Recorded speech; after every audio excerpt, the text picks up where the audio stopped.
somos sus amigos de SciSac. Tengo la impresora 3D aquí conmigo. En esta ocasión les enseñaremos cómo funciona la parte mecánica, que les servirá de conocimiento para todas las impresoras, ya que la gran mayoría trabaja bajo el mismo principio.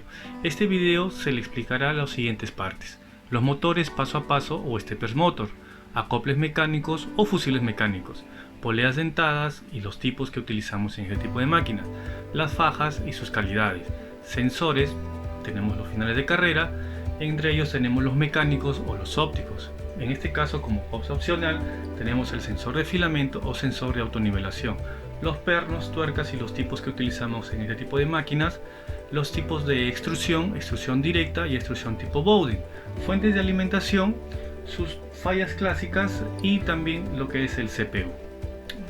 Lo primero que debemos de hacer es apagar la máquina para comenzar a trabajarla y desenchufarla, retirar el cable power y luego revisaremos posibles fallas de ajustes, por ejemplo cómo funciona este sistema V-Slot, cómo ajustarlo, porque vemos que muchos tienen problemas en no saber calibrarlo.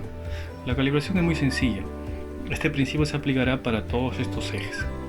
Comenzaremos a desarmar. En este caso la máquina es muy simple de desarmar los bloques.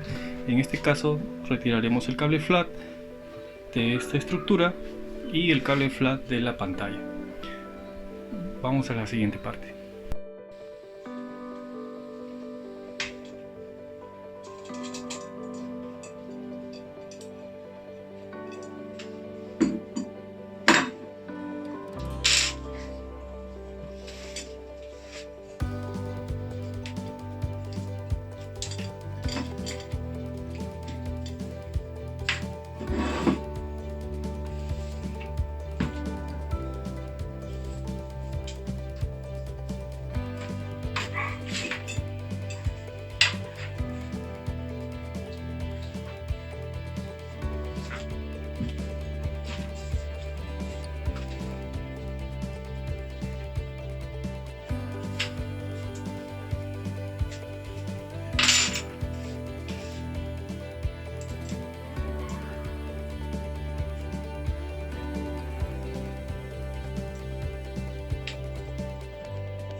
Siempre sugerimos al momento de retirar los tornillos o la pernería tomar una foto antes y después, si es posible de donde van sacando, porque siempre los tornillos milimétricos tienen una ubicación, por más que tengan la cabeza la tengan igual, pero la profundidad es diferente y eso a veces puede dañar o puede obstruir un mecanismo.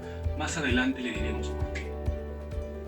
Como sabemos, las impresoras cartesianas tienen tres ejes. Tienen su eje X, su eje Z y su eje Y. En este caso vamos a separar la base, que es el eje Y, del Z y el X. ¿Cómo lo hacemos? Desatornillando estos pernos M5 de la base. Vamos a hacerlo.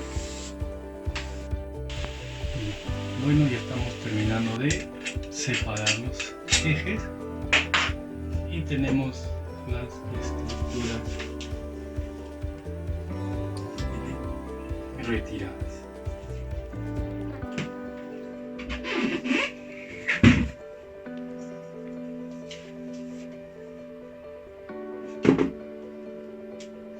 Ahora procederemos a desarmar la parte inferior.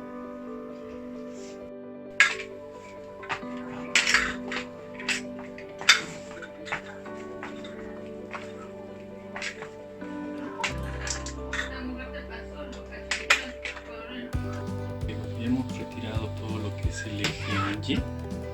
Pueden caliente, sus mecanismos, su motor paso a paso. Y en este modelo tenemos la fuente de alimentación, la entrada de corriente, el CPU, la tarjeta I/O en esta parte. Vamos a describir paso a paso lo que compone la parte eléctrica y electrónica de una impresora 3D. Y en este caso podemos ver que incluye el condicionado de la corriente alterna. Tenemos la entrada de 220 voltios, como ustedes lo conocen. Viene el enchufe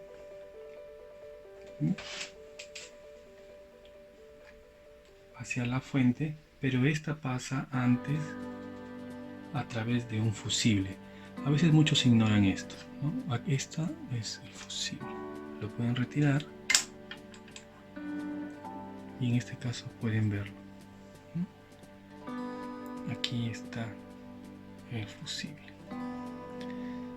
Una de las primeras situaciones cuando la impresora no prende, pueden revisar el fusible. En este caso es de vidrio y pueden ver el filamento que está intacto. Por lo general, cuando esto se abre, tiende a reventar y a verse chamuscado. Vamos a poner. Después pasa por el interruptor. Podemos ver el interruptor de encendido. Tenemos tres cables que vienen. Dos cables son línea y uno es tierra. De la tierra van a la fuente de aquí, de la salida del interruptor, van a la fuente de alimentación o power supply, como ustedes lo conocen. Algo que quiero acotar acá es que cabe resaltar que este punto medio, que es la tierra, eso nos sirve para evitar que en ocasiones, no sé si les ha pasado, que nos pasa corriente en la estructura, o a veces choca nuestro brazo o choca alguna parte que está expuesta a la humedad y nos pasa corriente. Justamente el punto a tierra es para evitar eso. ¿Ya? Ahora, de acuerdo a nuestro país o nuestra región, la corriente alterna, que es la entrada, variará entre 220 voltios o 110 voltios de corriente alterna. Hay fuentes que toleran ambos voltajes, 110 o 220 voltios, pero hay otras fuentes que tienen que ser switcheadas manualmente. En este caso, esta fuente es de 24 voltios 15 amperios, que nos da un total de 360 watts. Ya. Luego, el voltaje sale por aquí, pueden ver, este es el positivo y el negativo. Acá la fuente, por lo general las fuentes describen las entradas de la línea, que pueden verlo. La línea, que esta es la corriente alterna, la tierra, ojo, esta es la tierra de la corriente alterna. Y luego tenemos la salida de voltaje, negativo, positivo. En este caso, estos tres son el negativo y estos tres son el positivo. Obsérvenlo. Luego, el voltaje continuo va hacia el CPU. Pueden verlo acá.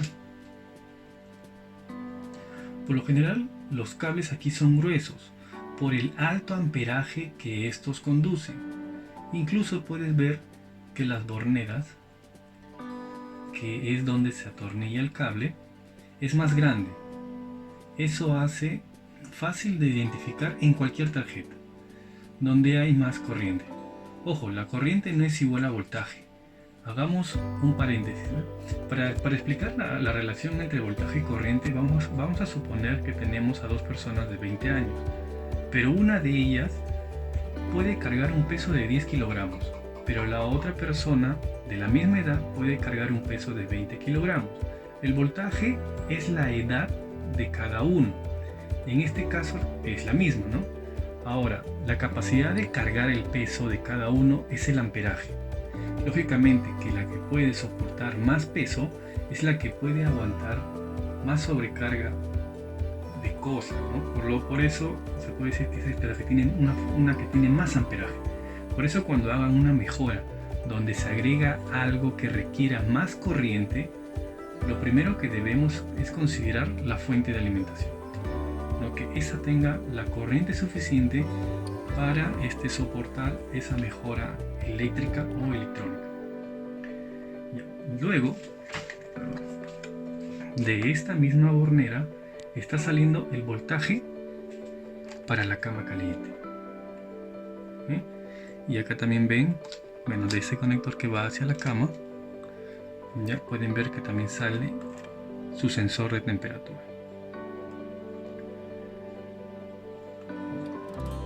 De acá también podemos ver que salen dos cables en este extremo, que luego salen por acá. Ya, esos son los cables que van al hotend. También podemos observar que atrás del conector hay un disipador de calor. Bueno, hay dos disipadores de calor. Estos son de aluminio. ¿Qué es lo que hace? Esto es proteger al dispositivo. En este caso tenemos MOSFETs, ¿no? Un MOSFET que amplifica la corriente para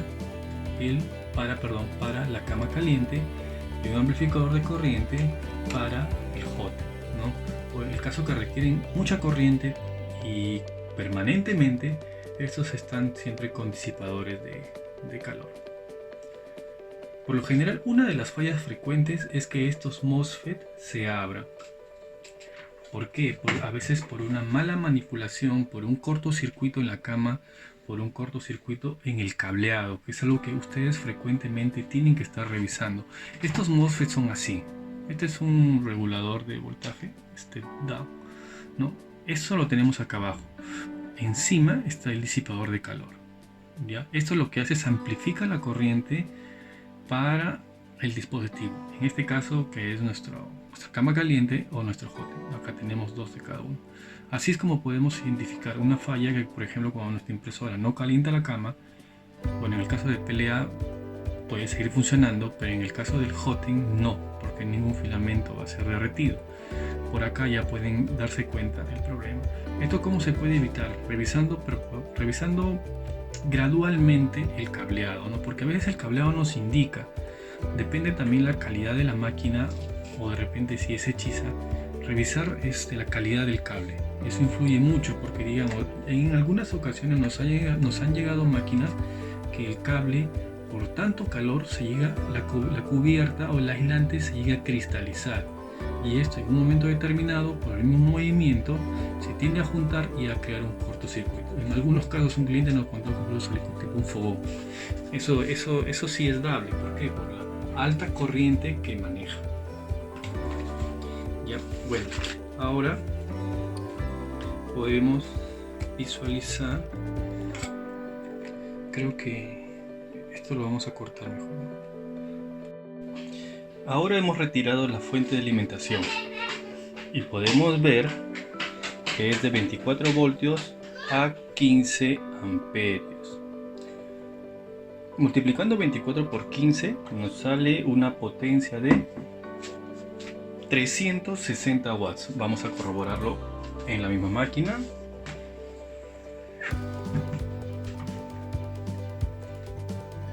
Aquí está. Enfoca bien, ahí está. Su potencia 360 watts. De esa forma podemos calcular la potencia de la máquina y luego el consumo que esta tiene. Regresando a la fuente, si llegamos a tener la falla de que la impresora no prende después de haber descartado el cable power, el fusible, el switch, debemos de dirigirnos a la misma fuente. Por lo general son del tipo switching, como la que ven acá. Estas tienen un indicador LED que está aquí, a veces es rojo o verde. Acá yo le he colocado un cable para encenderla y mostrarles.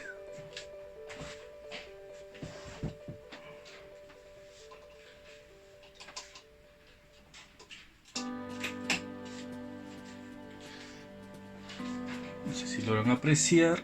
Voy a apagar las luces. Disculpe la precariedad, pero estamos en cuarentena y con lo que tengo en mi casa es que estoy haciendo este video. Como pueden ver, el LED ya se encendió y en ese caso podemos apreciar que al menos la fuente le está llegando a voltaje. El 90% de los casos eso nos indica que la fuente enciende. Ahora, cuando el LED está apagado, nos puede indicar que no está funcionando esta etapa y por ende la máquina, la impresora, no va a prender. Otra falla que se nos ha presentado es que la fuente presenta voltajes inestables o no llega a la corriente suficiente. Esto se puede manifestar de la siguiente manera: que la impresora prenda pero que la pantalla fluctúe o el brillo de la pantalla disminuya, o también que los motores puedan perder pasos o se queden estáticos. Dependiendo de la falla en la fuente de alimentación, esta también puede suscitar que después de un tiempo de impresión esta comience a generar desfases o errores en la pieza impresa. Recuerden que estas máquinas están diseñadas para trabajar varias horas o días.